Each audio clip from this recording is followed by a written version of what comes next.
ہمارے اس چینل میں خوش آمدید۔ شروع کرتے ہیں آج کی ایک نئی کہانی۔ میں جب بھی جیٹ جی کے بچے کو دودھ پلاتی تو جیٹ جی سر پر آ کر کھڑا ہو جاتا۔ مجھ کو بہت شرم آتی مگر جیٹ جی کو کچھ نہ کہتی کیونکہ جیٹ جی 30,000 دیتے اور میں اپنا 30,000 ہرگز گنوانا نہیں چاہتی تھی۔ لیکن ایک رات جیٹ جی کا بچہ بخار میں تپنے لگا۔ جیٹ جی نے دوائی دی اور کہنے لگے آج رات میں ان کے کمرے میں رک جاؤں۔ میں مان گئی مگر اس رات میرے ہوش اڑ گئے جب جیٹ جی میرے قریب آئے اور کہنے لگے ان کا بھی دودھ پینے کا من کر رہا ہے، جسے سن کر میرے جذبات اٹھنے لگے تھے۔ میرا جیٹ تو شوہر کے مقابلے کافی تندرست تھا۔ جیٹ کو دیکھ کر میں اپنے آپ پر قابو نہ پا سکی اور پھر جیٹ جی نے بچے کے ساتھ ساتھ ہی میرے شوہر کی تنہا بہت ہی زیادہ کم تھی۔ بڑی مشکل سے ہی گھر کا گزارا ہو پاتا۔ پھر اس پر میرا چھوٹا سا چند مہینے کا بچہ، میں اسے چھوڑ کر گھر کے کام کاج کے لیے کہیں نہیں جا سکتی تھی، نہ ہی کہیں نوکری بھی کر سکتی تھی۔ ایک بار جیٹ جی نے مجھے ایک ایسی بات کہی جسے سن کر میں پورا سوچ میں پڑ گئی تھی، لیکن مجھے لگا کہ شاید میرا شوہر مجھے اس بات کی اجازت نہ دے۔ وہ کام ہی کچھ الگ سا تھا۔ وہ کہنے لگے کہ اس کے کوئی جاننے والے ہیں کیا، کیونکہ انہیں ایک ایسی عورت کی ضرورت ہے جو ان کے بچے کے لیے ماں بن سکے۔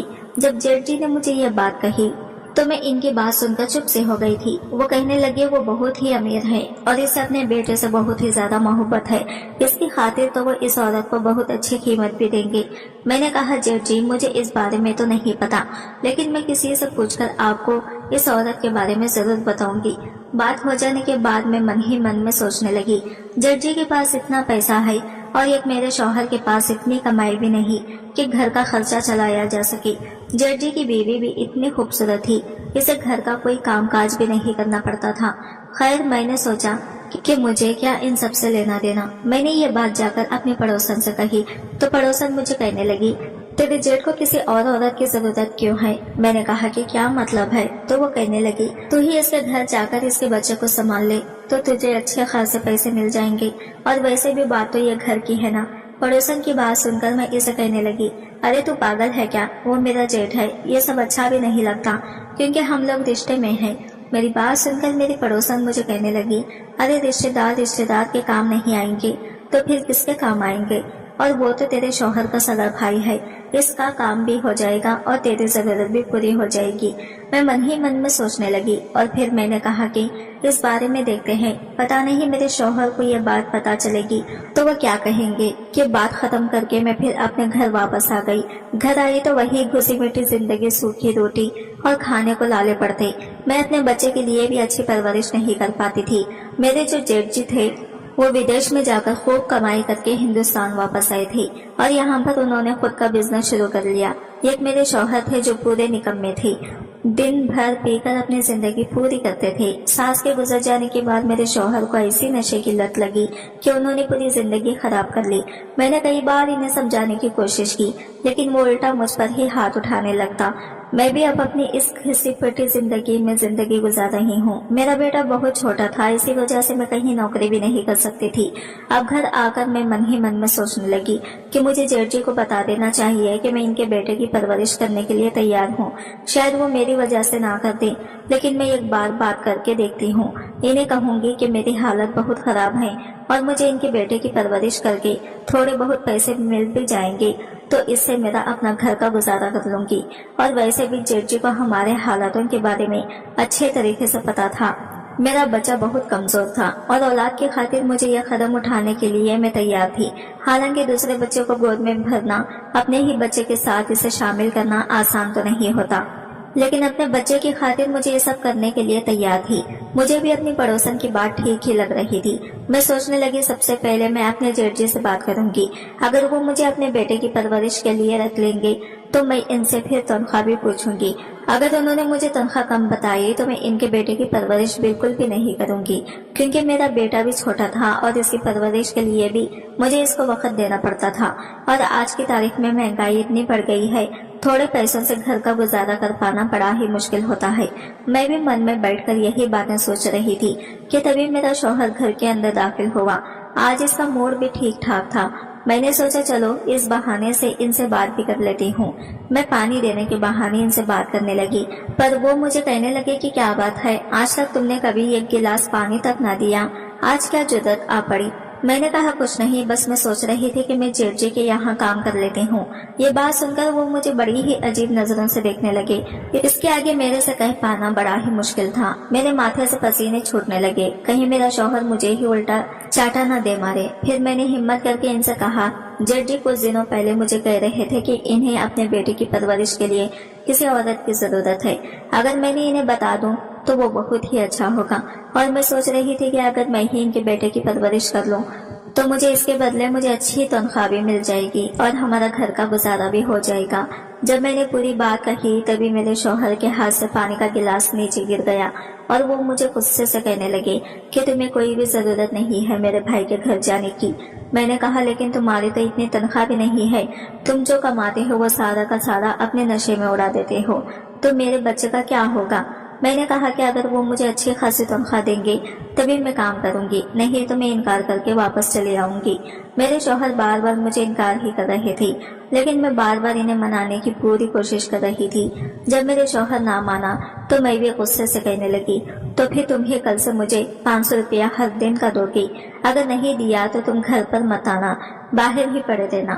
یہ سنتے ہی میرے شوہر کہنے لگا، یہ کون سی بات ہوئی؟ میں نے کہا ایسی ہی بات ہے، یہاں پر میں اپنا کھانا پینا نہیں دیکھ پا رہی، جس کی وجہ سے میں کمزور ہوتی جا رہی ہوں، تو میں اپنے بچے کو کیسے تندرست کروں گی؟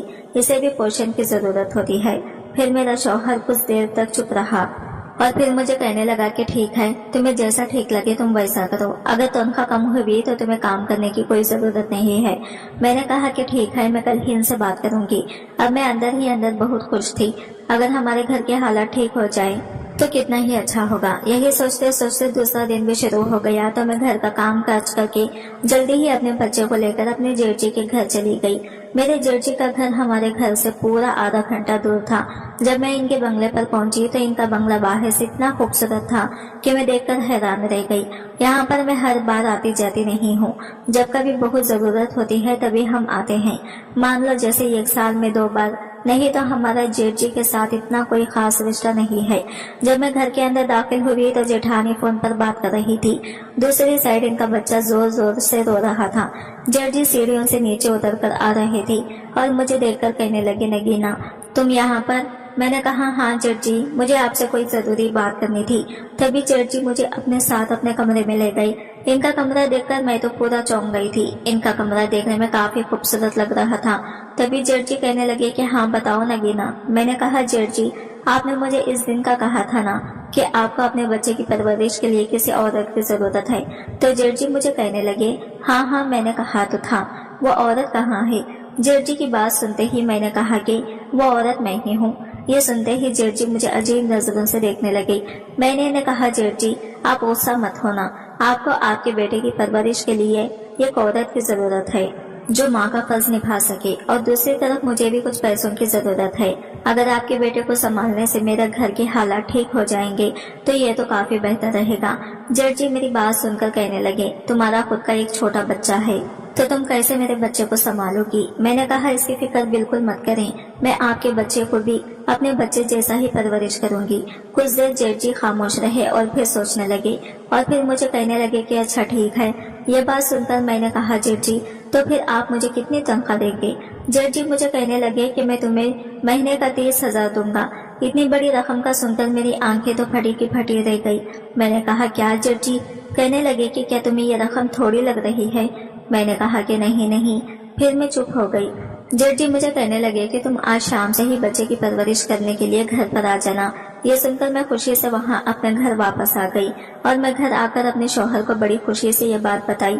میرے شوہر بھی یہ بات سن کر چونک گئے اور وہ کہنے لگے کہ ایک میرا بھائی ہے جو اتنا پیسہ کماتا ہے اور ایک میں ہوں جو نشے کی لت کی وجہ سے آج اپنے بچے کو اچھی خوراک بھی نہیں دے پا رہا۔ یہ سنتے ہی میں نے کہا کہ آپ چنتا مت کریں، ہمارے گھر کے حالات جلدی ہی ٹھیک ہو جائیں گے۔